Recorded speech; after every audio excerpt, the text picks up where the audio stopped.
And welcome to part 3 of the Ristar Let's Play. And we're on Planet Freon. A lot of people's favorite planet in the game. Not quite mine, but I thought Sonata was a little bit more unique and interesting because as cool as the atmosphere and the art of Planet Freon, because it is really cool.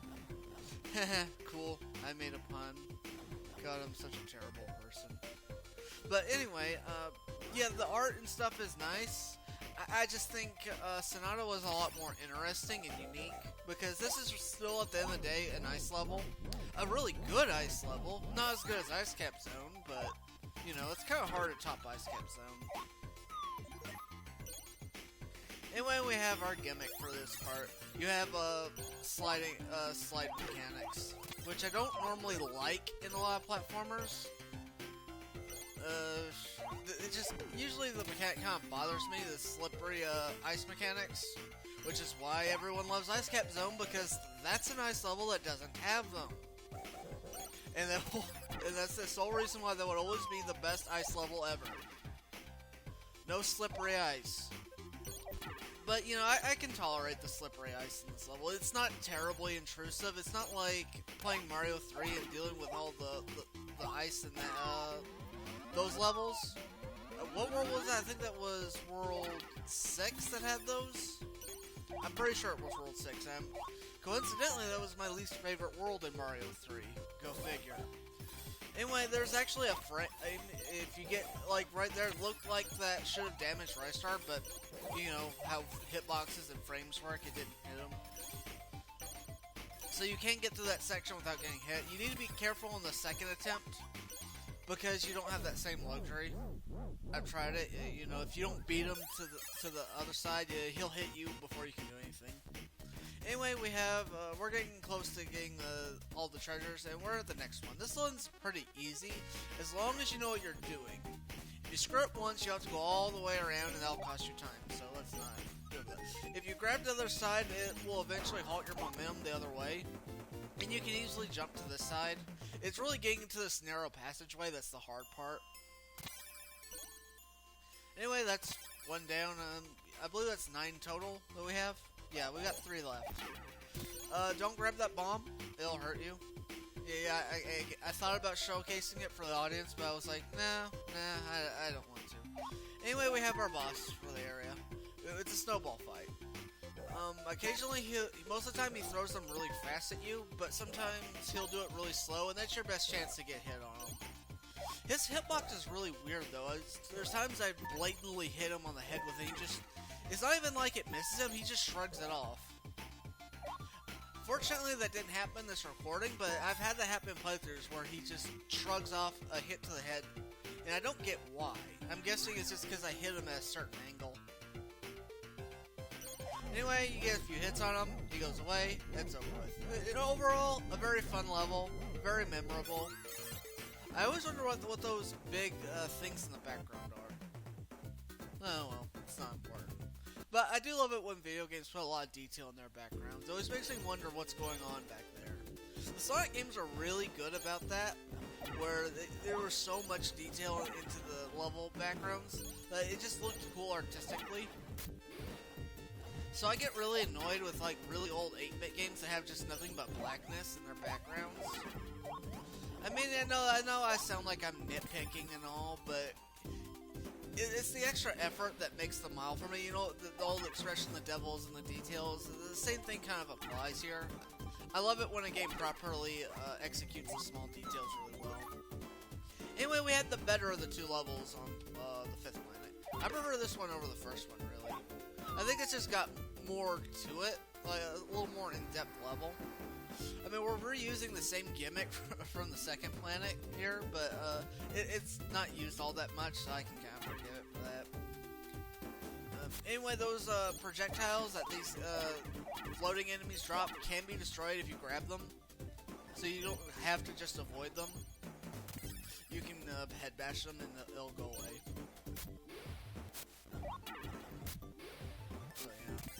Anyway, I'm going to the left side. This is completely optional, but I believe there's something on this side. A star. And a jewel. Not that I need it, but oh well. wonder if I hit 200,000 in this playthrough. It's been a while since I actually recorded this footage, so I'm not exactly sure.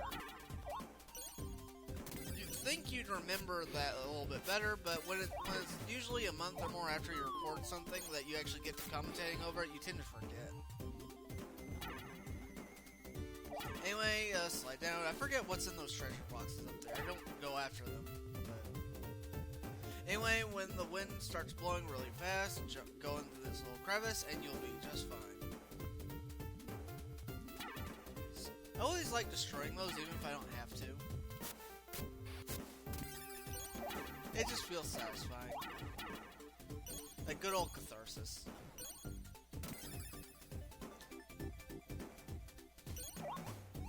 Anyway, grab onto these. I don't think you can jump to the left there. I don't think you've got nearly enough height in your jump to be able to do that. Anyway, these guys drop different types of things that'll hurt you. Just be mindful of them.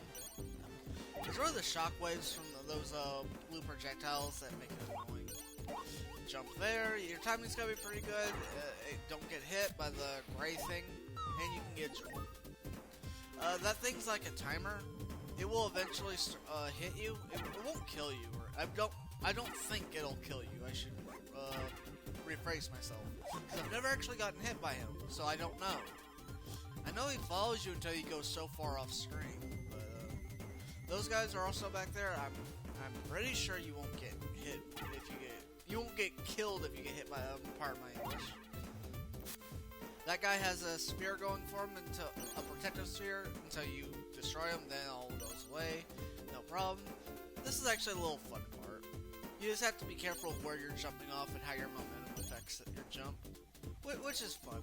So you have to get your jump a little early in order to get that. Otherwise, you'll run right into the slope, and you won't get there. So this is probably, I'd say, the second hardest treasure in the entire game. This is really one of the only few ones that's actually legitimately hard to get.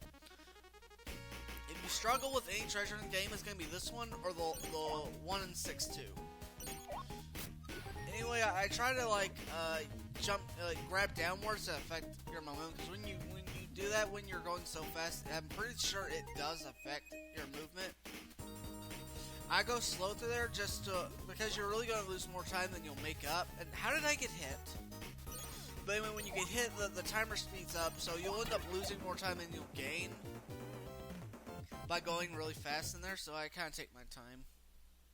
Because it's really hard to go through the area going at max speed without getting hit. I'm sure someone's done it. I'm sure there's some crazy speedrunner that's done something like that before, but I can't. I have to go slow to not get hit in that part. I'm not sure what hit me at the end. Some hit detection problem. Which is strange because this game's usually really good about hit detection. It's very rare that I come across getting hit and felt like it was bullshit. Which, unfortunately, a lot of old platformers have the problem with. You know, because there's a lot of old platformers, especially Mega Man. Mega Man and Mario 2 were really bad about hit detection. I mean, I enjoy Mario and Mega Man, but if there's any problems I could cite with those games due to their age, it's hit detection. And hit detection is kind of a big thing in a platformer, because you know you don't want to take unnecessary damage. You know, you want to take damage because you were deliberately hit, not because they hit one corner of your hitbox that doesn't even seem like you should be hit at, which just feels like it's bullshit, and not like legitimate difficulty. I would like to see some like the old Mario and Mega Man games with like proper hit detection. Anyway, we got this boss. Basically, you can't damage him with your head bashing at all. What you can do instead is you throw some soup into him and that damages him. Apparently, and this is... I guess I'm kind of bullshitting here because I don't know exactly how true this is. This is supposed to be some kind of pun, like a Japanese joke. Because this thing is supposed to be a cat, I believe. Because even the ending credits, they show up with a tail. But it's supposed to be some kind of cat, and like Japan cats hate soup or something like that. And it's supposed to be a pun. I'm not exactly sure how this works. I'm sure someone on the internet can explain this a lot better than I can. Because in all likelihood, I'm just kind of spewing bullshit. But there you go. The boss is really easy.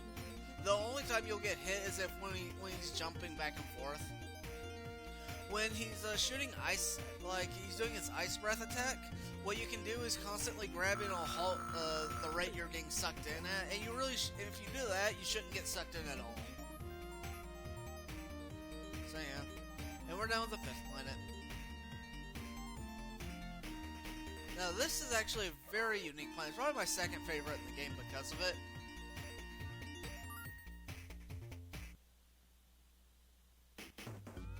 Planet Automaton. Automaton. Automatic. This game thinks it's so clever, but it's not. It's fun, but it's not clever. This level does have, I feel like it's inspired by Scrap Brain Zone from Sonic 1. Which really shouldn't be a shock considering this was made by Sonic Team. And if anyone's going to reuse their old material in different ways, it's going to be Sonic Team. Well, that and Square, but... Anyway, I'm taking this top path here. You can get some stuff this way. You don't have to go the top path. You can go the lower path just fine, but I like to go this way. Anyway, gotta run up, and we're gonna move on. These things shoot out lasers, but they're easily avoidable. I'm not sure what's in that treasure box though. I've never actually been there. Anyway, we have our gimmick for this part of the level. It doesn't last the whole level, but we have anti-gravity shoes. Now, the anti-gravity shoes have the same properties as swimming. So, but the thing is, where you can swim in terms of anti-gravity is constantly lowering. And if you want to get to this bonus area, you have to get here as fast as you can, because once it gets so far down, you won't be able to get up here, period. At least I'm pretty sure you can't. If someone knows how to do that, even after the anti-gravity is worn off, let me know. Because I would be shocked. Like, maybe there's some ridiculous player out there that knows how to do it. But as far as I know, it can't be done. So let's just assume it can't. And we have the second and last bonus stage. I really wasn't caring about taking damage because I know I'm going to get healed by the bonus stage anyway. And I was just making a mad dash to get here. I mean, I was certain I could get here before the anti-gravity boots ran out, but I didn't really want to take that chance. And when you exit the bonus stage, all the anti-gravity is gone. So the gravity is back to normal. When you fall down on the right, there will be an enemy underneath you, so take care to take him out. I specifically remember he's there because he's nailed me so many times. So I made care to get rid of him. Anyway, you can't go to the right. Once you get to that part, you can backtrack, but it's a one-way express. You can go backwards or you can't go forward. Instead, you have to go this way. Now, we could go forward and continue with the level, but I want an extra life. Take him out. And I got an extra life to score. It was 21,000? No, 2,100,000? Okay. Anyway, extra life.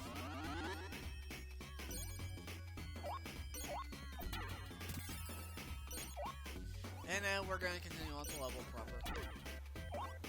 And it was nice to give me a blue star since I was especially low on health. Now we have this gimmick.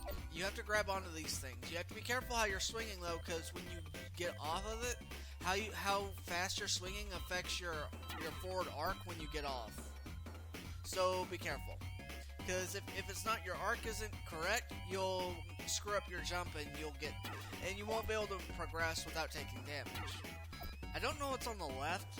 I don't know if there's anything on the left, period, but grab this pole, and once it starts shining, go forward, and you'll be at the boss level. See? Easy as pie.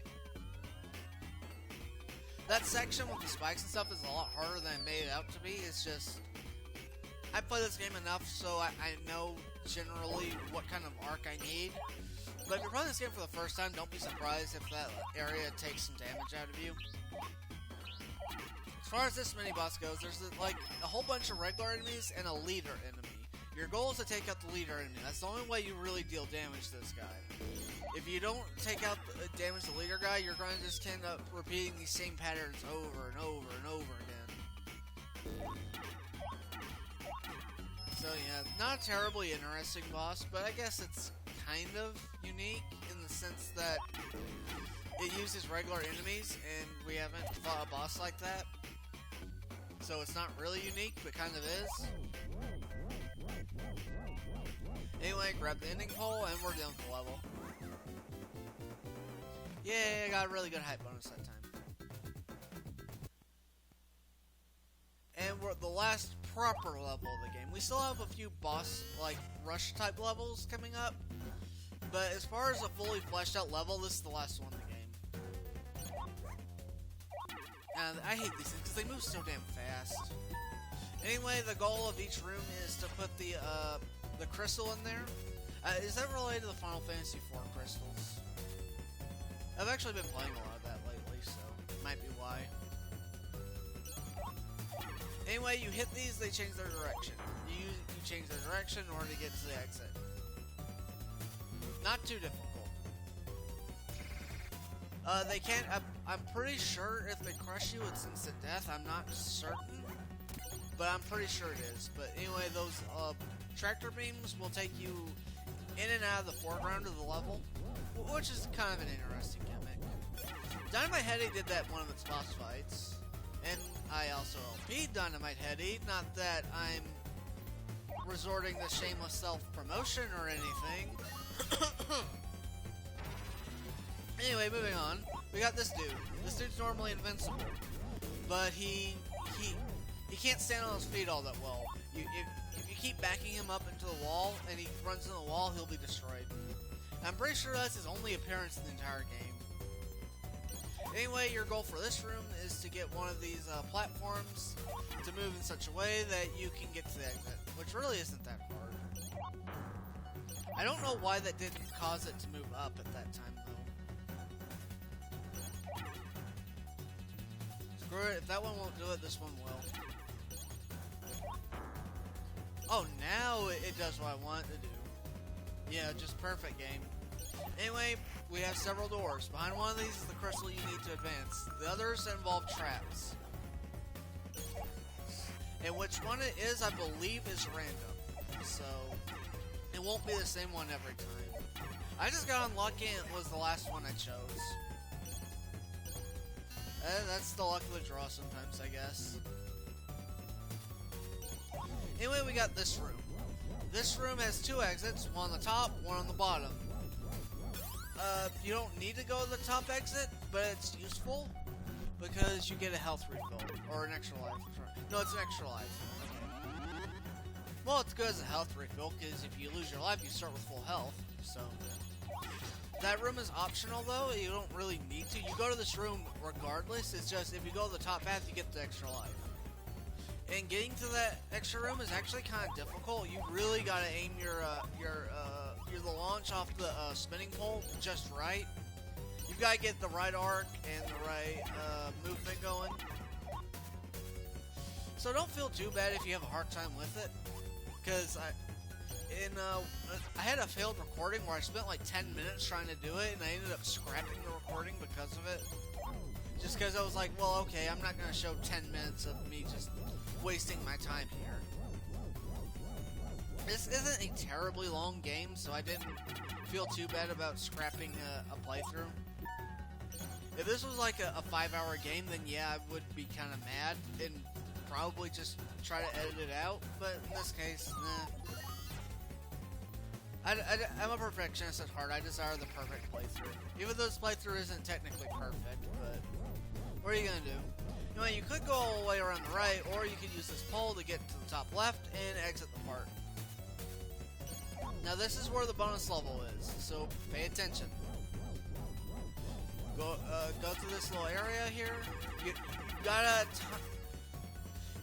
You have to time your spinning pretty well. I got lucky because it can honestly take you 10, 15, maybe 20 minutes to actually get to that right, but if you do manage to get to it, you will get to the bonus level. If you go the other way, you won't get there. So if you're going for all the treasures, you have to go this way. And honestly, I think this is the hardest one in the entire game. It's just, the thing is with those purple gems is that you can't grab on. You can grab onto like the very bottom of it, and just barely the bottom. That's it. That's where its hitbox is. If you try to grab onto it, you'll just slide right off and you'll lose time. This is really intense because if you screw up, you're going to lose at least 10 more seconds trying to get back where you were. And I'm going as fast as I can, and I can't even make it within 30 seconds. And this is a good time, so you really can only screw up that final section once, and that's if you get there as fast as you can.